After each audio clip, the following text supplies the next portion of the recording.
기도하겠습니다.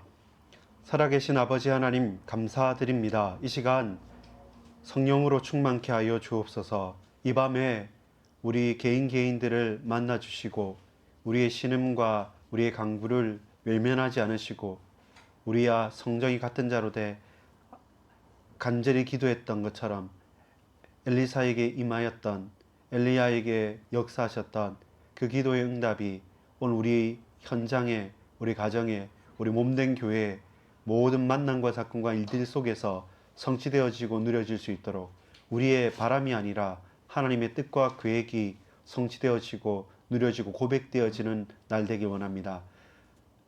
창조주 하나님께서 성자 예수 그리스도로 말미암아 다시 또한 새로운 시대를 열어주신 것처럼 예수 그리스도를 마음속에 영접하여 하나님의 자녀된 자에게 내일이 새로운 응답임을 믿고 고백합니다. 이날이, 이 밤이 새로운 시작의 밤이 되어질 수 있도록 역사해 주옵소서. 믿고 감사를 드립니다. 구주 예수 그리스도 이름으로 간절히 기도 올리옵나이다. 아멘.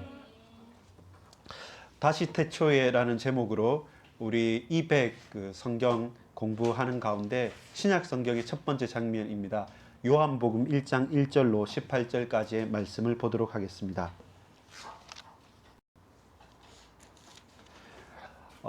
마태, 마가, 누가, 요한 복음이 사복음서 공관 복음입니다. 그 중에서 마태는 유대인의 족보로부터 시작했다고 한다면 그 모든 족보에 우선시되어지는 요한복음은 말 그대로 창세기와 같은 태초로부터 시작을 하게 됩니다. 우리 요한복음 1장부터 1장 1절부터 18절까지 한 절씩 교독하도록 하겠습니다. 제가 먼저 1절 읽습니다. 태초에 말씀이 계시니라. 이 말씀이 하나님과 함께 계셨으니 이 말씀은 곧 하나님이시니라. 그가 태초에 하나님과 함께 계셨고 만물이 그로 말미암아 지은 바 되었으니 지은 것이 하나도 그가 없이는 된 것이 없느니라. 그 안에 생명이 있었으니 이 생명은 사람들의 빛이라. 빛이 어둠에 비치되 어둠이 깨닫지 못하더라. 하나님께로부터 하심을 받은 사람이 있으니 그의 이름은 요한이라. 그가 증거하러 왔으니 곧 빛에 대하여 증거하고 모든 사람이 자기로 말미암아 믿게 하려 함이라. 그는 이 빛이 아니요 이 빛에 대하여 증언하러 온 자라. 참 빛 곧 세상에 와서 각 사람에게 비치는 빛이 있었나니 그가 세상에 계셨으며 세상은 그로 말미암아 지은 바 되었으되 세상이 그를 알지 못하였고 자기 땅에 오매 자기 백성이 영접치 아니하였으나 영접하는 자 곧 그 이름을 믿는 자들에게는 하나님의 자녀가 되는 권세를 주셨으니 이는 혈통으로나 육정으로나 사람의 뜻으로 나지 아니하고 오직 하나님께로부터 난 자들이니라. 말씀이 육신이 되어 우리 가운데 거하시매 우리가 그의 영광을 보니 아버지의 독생자의 영광이요 은혜와 진리가 충만하더라. 한나의 요절로 보자면 1장 14절이 요절일 수 있습니다. 15절입니다. 요한이 그에 대하여 증언하여 외쳐 이르되 내가 전에 말하기를 내 뒤에 오시는 이가 나보다 앞선 것은 나보다 먼저 계심이라 한 것이 이 사람을 가리킴이라 하니라. 우리가 다 그의 충만함에서 받으니 은혜 위에 은혜로다. 17절과 18절을 같이 읽겠습니다. 율법은 모세로 말미암아 주어진 것이요 은혜와 진리는 예수 그리스도로 말미암아 온 것이라. 본래 하나님을 본 사람이 없으되 아버지 품속에 있는 독생하신 하나님이 나타내셨느니라. 아멘. 저와 여러분이 오늘 신약 성경을 풀어가는 첫 번째 이야기가 어디에서 시작하냐면 우리가 오늘 보는 말씀이 동일하게 수요 예배 때 구약 성경을 공부하는 가운데 봤던 말씀처럼 태초에 하나님께서 천지를 창조하셨다는 것과 마찬가지로 요한복음이 예수님을 설명하고 예수님의 나심에 대해서 증언할 때 누구의 아들 이렇게 말하지 않고 태초에 말씀이 계시니라 이렇게 증언합니다. 곧 이 말씀이 14절에 보면 육신으로 오셨습니다. 근데 이 말씀은 하나님의 빛, 창조의 빛, 능력의 빛, 그리고 치유의 빛이 되시는 생명의 빛이 되시는 이 말씀이 바로 독생하시는 성자, 하나님의 독생하신 예수 그리스도이시라고 증언하고 있습니다. 그래서 육신의 몸을 입고는 아브라함과 다윗의 자손 예수 그리스도의 세계라 혹은 톨레도시다 그 족보로 오셨지만, 그러나 그 이전에 먼저 계셨고 그 이전부터 있으셨던 것입니다. 그래서 하나님을 저와 여러분이 다시금 보게 되는 것입니다. 하나님 성부, 성자, 성령, 성삼위일체 하나님께서 지금 우리에게 우리의 눈으로 보고 듣고 확인할 수 있게 우리의 육신의 몸, 인간의 몸을 입고 우리 가운데 오셨습니다. 그것이 다시 태초에 시작하는, 다시 재창조의 능력, 새로운 시대의 창조의 능력이 되어지는 복음이 된 거죠. 그래서 가장 복된 소식이 어떤 소식이냐면, 예수님께서 오셨다는 소식이 새로운 창조의 시대를 여는 소식인 것입니다. 자, 서론입니다. 예수님은 누구신가? 라는 질문이 저와 여러분이 제일 고백하고 중요하게 생각해야 될 부분입니다. 구약 성경은 어떤 질문이냐면, 하나님은 어떤 분이신가? 라는 질문으로 시작됩니다. 근데 그 하나님은 우상이 아니라는 거죠. 모든 많은 잡신들, 많은 신들 중에 참 신이신 한 분 유일하신 여호와 스스로 계신 하나님이 누구신가? 라는 질문이었습니다. 신약 성경, 신약 시대에는 예수님이 누구시냐라고 할 때 예수님이 바로 그리스도로 오셨다는 사실을 말씀해 주고 있습니다. 지금은 어떤 시대입니까? 지금은 하나님의 창조와 그리스도 예수의 구속 가운데서 성령께서 나와 우리와 우리 마음 중심에 함께 하심으로 임마누엘 하시는데, 지금은 어떤 시대입니까? 오직 예수가 맞느냐는 시대입니다. 교회도 가고 여러 가지 법도 지키고 또 최선을 다해서 신앙생활도 하지만, 그런데 오직 예수인가? 아니면 섞어서 여러 가지 중에 하나로 예수 그리스도도 좋고 성공도 좋고 돈도 좋고 명예도 좋고 건강도 좋고 여하튼 다 좋으면 좋겠다라는 다다익선의 사회, 자본주의 사회로 끝나서는 안 됩니다. 그래서 따라서 오직 예수, 예, 바로 그 고백입니다. 하나, 어쩌다가 그 중에 하나로서 예수를 믿고 교회를 다니는 것이 아니라 다른 것을 다 내려놓더라도 오직 예수로만 감사합니다 고백하는 시대입니다. 그래서 예수님이 누구신가라는 질문에 대해서 저와 여러분이 고백해야 될 것은 한 가지입니다. 그분이 우리가 주일학교 때 말씀드렸던 것처럼 나와 우리의 유일한 소망입니다. 사나 죽으나 내가 나의 뜻과 내 힘으로 살아가는 것이 아니라 사나 죽으나 내가 하나님의 것이고 내가 그리스도의 것으로 살아간다라는 고백으로 나아가는 것입니다. 그것이 저와 여러분이 매일 매분 매초마다 고백해야 될 것입니다. 여러분, 화려한 언변이나 대단한 능력이나 사람들이 부러워할 만한 수많은 배경들이 과연 저와 여러분의 생명을 보존해 주냐면 그렇지 않습니다. 만약에 우리가 힘과 육신과 다른 배경으로 싸워서 이겨야 될 사람의 경쟁자가 아니라, 제도의 경쟁자가 아니라 눈에 보이지 않는 영적 존재, 지금도 우리의 마음과 생각을 혼미케 하며 하나님보다 더 높아지게 만들며 저와 여러분을 네피림으로, 그리고 저와 여러분을 바벨탑으로 흐트러버리는 그 영적인 존재, 이 영적인 사실을 가지고 저와 여러분이 하나님의 자녀로 우리가 지음바 되어졌고 하나님의 형상으로 지음바 되어졌고 창조하시고 구체적인 시작으로서 인간을 만드셨던 것처럼 우리가 하나님 떠나서 죄와 저주와 멸망 가운데서 오늘을 살아가는 가운데 저와 여러분 정말로 고백하고 정말로 붙잡아야 될 것이 뭐냐면, 자 보세요. 맛있는 음식을 먹고 또 좋은 집에서 푹신한 차를 타면서 남부러울 것이 없는 성공과 응답 속에서 여러 가지를 든든히 누리면서 살아가면서 천국이 이런 곳이 아닌가. 마치 우리가 저 스위스나 대단한 자연을 보고 너무 좋은 환경이 좋은 곳에 가서 야, 이 곳 마치 천국 같다라고 말하는, 뭔가 모든 일들이 다 잘 풀려요. 잘 돼요. 모든 사람이 나를 선망하고 좋아해줘요. 나도 여유도 있어요. 그래서 다 만사 형통이구나 라고 하면서 이와 같은 곳이 천국이냐만 그렇게 살아가는 그것은 사실상 헛된 것입니다. 여러분, 다시 말씀드립니다. 우리가 이 땅에서 비슷하게 비유할 수 있는 천국은 없습니다.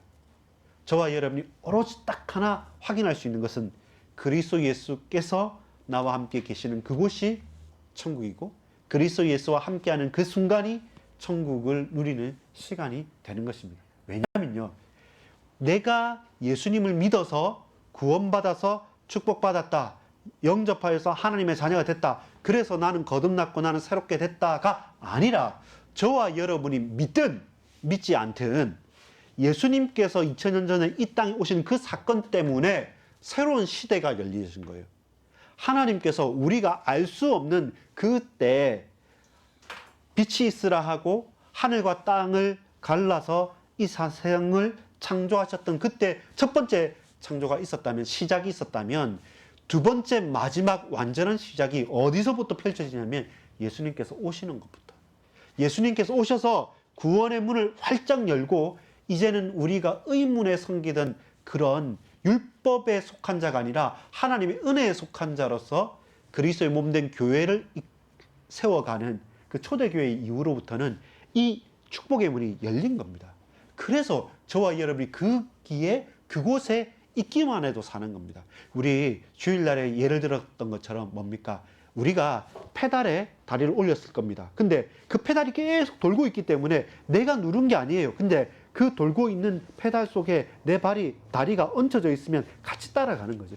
그 은혜의 시대에 예수 그리스도께서 오셔서 그 재창조, 새로운 창조 세계를 열어주신 그곳에 저와 여러분이 속한 것이죠. 그런데 그 사실이 가고 오는 모든 세례의 답이 되는 겁니다. 예수님은 2000년 전에 오셨지만 오늘 저와 여러분이 2000년 전에 오셔서 지금도 하늘 보좌 우편에 앉으신과 동시에 성령으로 내 마음속에 내 주인으로 구세주로 계시는 성령 하나님으로 자정하시고 다스리시는 그 예수를, 그 그리스도를, 그 하나님을 영접하고 믿는 순간 말씀이 육신이 되어 우리 가운데 오셔서 빛을 비춰서 더 이상 어둠에 속하지 않는 자로 우리가 그리스도를 고백하게 된 거죠. 거기서부터 신약 성경은 시작됩니다. 신약의 모든 이야기는 예수님께서 오셨다, 예수님께서 함께 하셨다, 예수님께서 승천하셨다, 그리고 그 승천하신 예수님께서 성령으로 우리와 함께 하시면서 그리스도의 몸된 교회가 확산되어지고 부흥하고 성교의 문을 열어가는 그것이 신약 성경의 이야기고 지금도 그 연장선상에 있는 것입니다. 여러분, 메시아 예수 그리스도, 그분은 나의 유일한 소망이 되시는 분입니다. 그분께서 성부, 성자, 성령, 성삼위 하나님께서 지금도 우리와 함께 하시면서 당신의 몸된 교회를 세워가고 모든 문제와 타락과 어둠과 고통 속에서도 다시 오시는 그날까지 이 그리스도의 몸된 교회를 붙드신다는 사실이 저와 여러분이 오늘을 살아가는 이유가 됩니다. 그래서 본론에 보겠습니다. 무엇이냐면 창조의 시작이 다시 새 시대로, 새로운 시대로, 새로운 창조의 축복으로 우리에게 드러난 역사, 그분이 누구시냐면 예수 그리스도입니다. 그래서 요한복음 1장 1절 우리 한번 더 읽어보겠습니다. 같이 읽읍시다. 시작. 태초에 말씀이 계시니라. 이 말씀이 하나님과 함께 계셨으니 이 말씀은 곧 하나님이시니라. 창세기 1장 1절은 뭐였습니까? 태초에 하나님이 천지를 창조하신다. 근데 이 요한복음 1장 1절은 더 구체적으로 말하죠. 어떻게입니까? 태초에 말씀이 계셨다. 근데 그 말씀이 하나님과 함께 계셨다. 그래서 하나님께서 이 말씀이 곧 하나님이시다. 그러면 창조하는 그때부터 말씀 되시는 성자 그리스도께서는, 예수님께서는 계셨던 거죠. 우리의 육신의 몸을 입지 않았을 뿐이지 그 하나님의 구원 계획 속에 계셨다는 것이죠. 그게 저와 여러분이 새로운 시작의 첫걸음의 고백이 되는 겁니다. 본론입니다. 따라합시다. 예수 그리스도를 묵상합니다. 예수 요한이 증거하고 고백했어요. 여러분, 요한이란 사람이 예수님을 설명할 때 어떻게 설명해야 되겠습니까? 예수님은 갈릴리 출신의 제자들을 붙들고 그들을 통해서 전 세계를 좌지우지하신 분입니다. 이분은 유대인의 왕으로 오셨고 이분은 육신으로는 요셉과 마리아의 아들입니다. 그러나 이분은 동정녀로 말미암아 오셨고, 이렇게 우리가 생각할 때는 내력이 어떻고, 저와 여러분을 설명할 때 어떻게 설명합니까? 학생이다, 이름은 어떻다, 몇 살이다, 좋아하는 건 뭐다, 싫어하는 건 뭐다, 어떤 특징이 있다. 사람에 대해서는 그의 과거, 현재, 미래의 내력을 가지고 설명을 하죠. 근데 요한은 예수님에 대해서 어떻게 설명하셨습니까?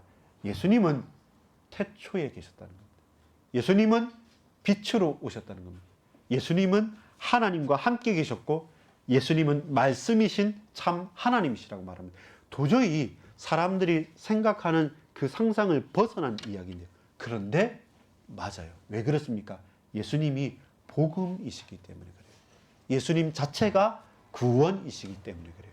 예수님이 바로 하나님이시기 때문에 그래요. 그렇게 저와 여러분이 예수님을 내 마음속에 구주로 영접하는 거예요. 안 그러면요, 저와 여러분 일반적인 종교에서는 대단한 위인이나 커다란 교주나 뭔가 능력을 행한 사람으로만, 기적을 일으킨 사람으로만 이해를 해요.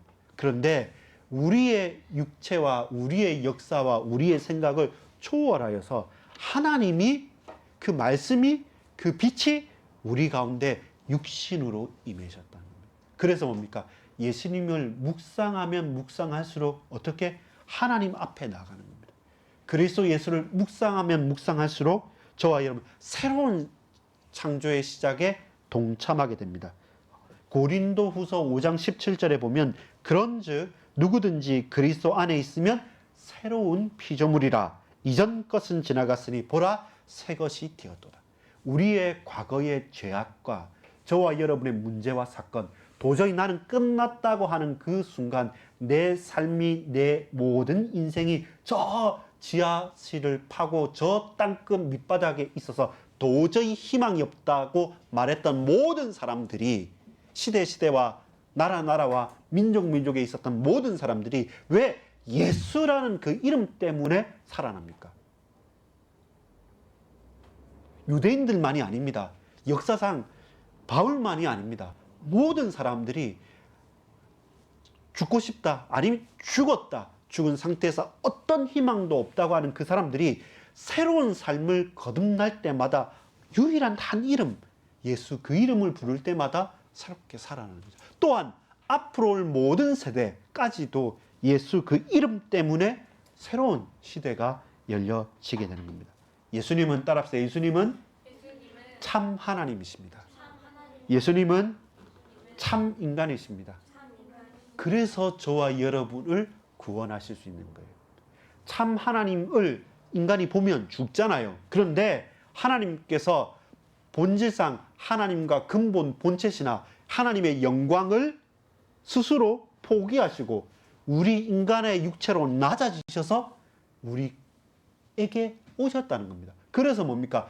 그 누구도 감당할 수 없었던 율법의 모든 요구를 다 감당하시고 그 율법의 의무를 폐하시고 지성소를 가로막는 휘장을 위에서부터 아래로 딱 찢으시고 하나님을 만나는 유일한 길로 당신이 죽어주시기 위해서 오셔서 피를 흘리시고 실제로 죽으셨습니다. 그리고 갈라디아 2장 20절의 고백처럼 그리스도께서 십자가에 못 박히신 것이 그리스도의 십자가에 못 박히심으로 끝나는 것이 아니라 우리가 함께 십자가에 못 박혔고 그리고 우리의 첫 부활의 소망이 되셔서 지금 임마누엘로 나와 함께 계시는 거죠. 그 예수를 부를 때마다 모든 사람은 새롭게 거듭나는 겁니다. 새롭게 살아나는 겁니다. 우리의 어떤 노력도 하찮을 만큼 예수 그리스도를 묵상합시다. 두 번째입니다. 예수 그리스도를 따라합시다. 예수 그리스도를 찬양합니다. 복음이 되는 유일한 길이 무엇입니까?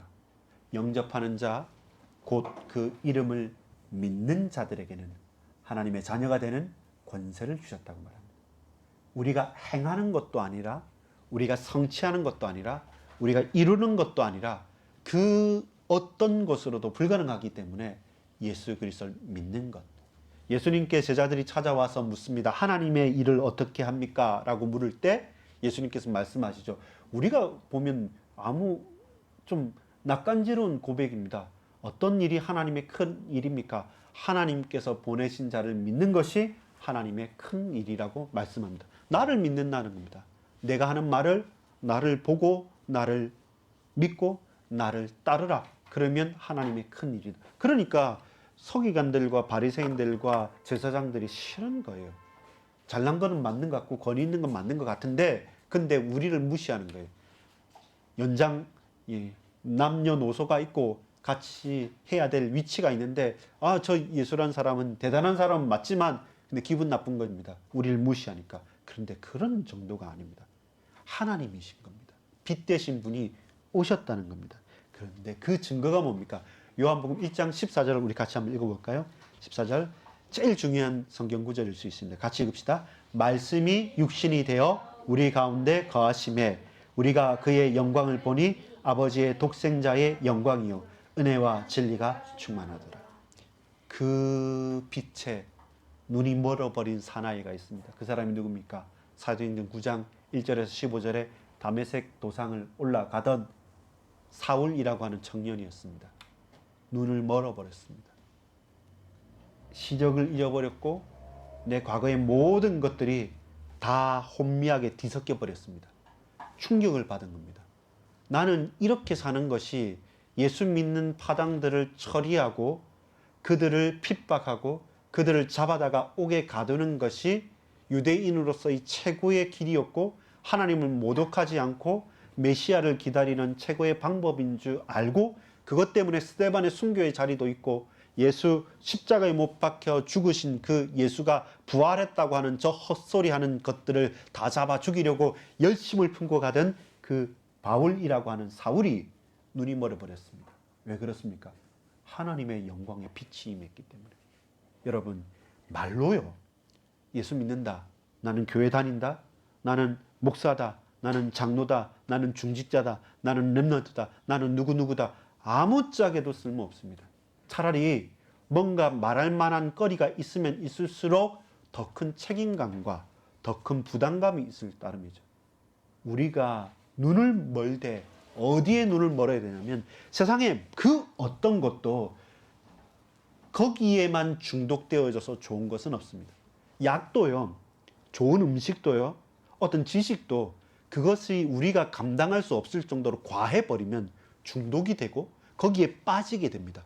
거기에 자기 자신이 영혼이 탈탈 털리게 됩니다. 그런데 딱 하나 예수라는 그 이름은 부르고 또 부르고 또 부르고 또 부르고 또 불러도 중독되면 중독될수록 예수에 중독되고 예수에 집중하고 예수에 몰두하게 되어진다면 사는 길인 겁니다. 그래서 뭡니까? 오직 예수가 되는 거죠. 바울에게 있어서 급한 사역의 일이 있었습니다. 왜냐하면 바울은 내가 택한 그릇입니다. 부활하신 주님께서 너는 내가 택하였다. 왜?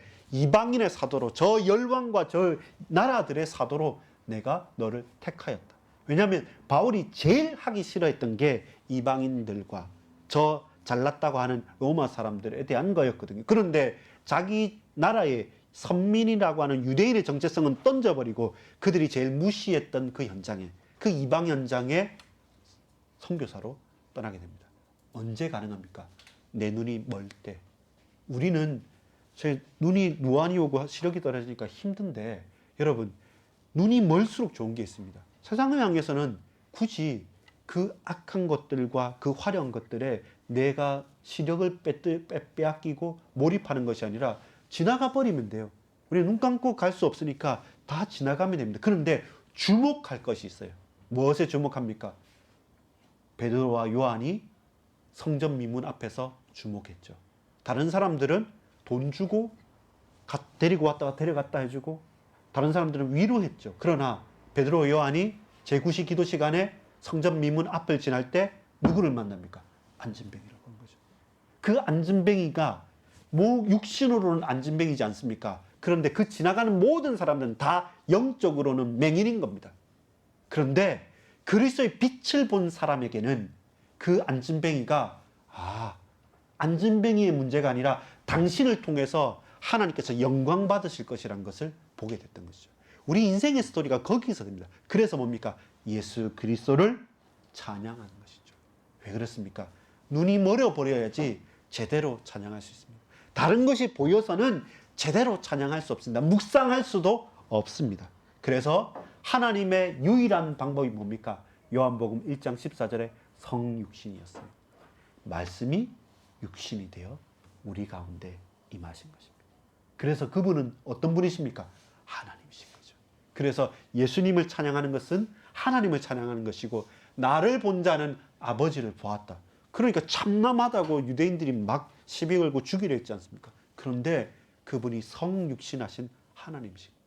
그토록 유대인들은 하나님을 바랐지만 하나님께서 보내신 독생자를, 성자 하나님을 그들은 십자가에 못 박았습니다. 그래서 오직 성령 충만이 우리에게 필요합니다. 왜 그렇습니까? 죄와 율법이 아닌 은혜의 복음이 필요하기 때문에 그렇습니다. 17절에 보면 율법은 모세로 말미암아 주어진 것이요 은혜와 진리는 예수 그리스도로 말미암아 온 것이라. 그것이 예수님께서 오신 이유죠. 율법으로 해결할 수 없고 율법으로 확인할 수 없기 때문에 율법으로 완성하셨고 율법을 초월하신 은혜와 진리로 오신 예수 그리스도가 저와 여러분의 유일한 답이 되는 것입니다. 결론 맺겠습니다. 다시 한 번 더 질문합니다. 따라합시다. 예수님은 어떤 분이십니까? 1번입니다. 나는 예수님을 그리스도로 믿고 고백하는 영접한 하나님의 자녀입니까? 과연 나는 정말 예수님을 아는 겁니까? 믿는 겁니까? 예수님에 관하여 들어서 아는 겁니까? 아니면 예수님께서 실제로 내 마음속에 나의 주인으로 나를 다스리고 계시는 분입니까? 제가 여러분이 입술로 따라하는 기도로 영접 기도를 했다고 그냥 내가 영접했다고 하나님 자녀 됐다고 스스로 속이는 겁니까? 아니면 정말로 하나님께서 저와 여러분을 성령으로 인치심으로 우리를 하나님의 자녀로 삼아 주셨습니까? 그 질문에 대한 답이 예수님이 내게 어떤 분이시냐는 겁니다. 예수님이 이 세상을 향해서 다시 새로운 창조를 하신 분이라고 한다면 그 예수님이 나에게 과연 어떤 분이시냐는 매일 매순간 매초에 고백이 필요한 것이죠. 또한 다른 사람들이 나에게 예수님에 관하여 무엇을 믿느냐고 질문할 때 나는 어떻게 대답할 것입니까? 내가 누리고 있느냐? 내가 증인이냐? 두 가지예요. 내게 어떤 분이시냐는 사실을 통해서 내가 정말로 그 주님을 인격적으로 만났느냐는 것고, 그리고 또 많은 사람들이 그리스도 예수에 대해서 질문할 때, 핍박할 때, 그리고 그리스도를 비방할 때 과연 저와 여러분의 신앙 고백은 내가 증인으로 설 것인가 아니면 구경꾼으로 설 것인가? 구경꾼들은 십자가에 예수님 달렸을 때 다 도망가요. 그러나 증인은 그럴 때 더 부활하신 주님을 소망하게 됩니다. 저와 여러분에게 예수 그리스도는 어떤 분이십니까? 따라합시다. 사나 죽으나 사나 죽으나 나와 우리의 유일한 소망은 오직 예수 그리스도입니다. 그 주님께서 새로운 시대를 여셨음을 알고 새로운 시작이 있기를 소망합니다. 우리의 가정에서, 우리 학업과 현장에서, 우리 만남과 사건과 일들 속에서 늘 새로운 시작이 있기를 소망합니다. 기도하겠습니다. 아버지 하나님, 반석교회를 통하여서 하나님께서 매일 매분 매초 새롭게 하실 일들을 기대합니다. 현장에 있는 모든 흑암과 저주와 불신앙의 권세들이 오로지 예수 그리스도 이름 앞에 완전히 무력화되고 꺾이게 하여 주옵시며 흑암의 권세를 무너뜨려 주시고 오직 예수 그리스도 이름만 증거하고 묵상하고 찬양하고 고백할 수 있도록 새로운 창조의 문을 여신 주님, 그 주님이 지금도 내 안에 나와 함께 좌정하시고 성령으로 함께 하시며 다스릴 줄 확신합니다. 이 반석교회 모든 권속들과 연결되어진 현장들과 그 만남들에 주님 복 주시고 역사해 주옵소서. 믿고 감사드립니다. 예수 그리스도 이름으로 간절히 기도합니다. 아멘.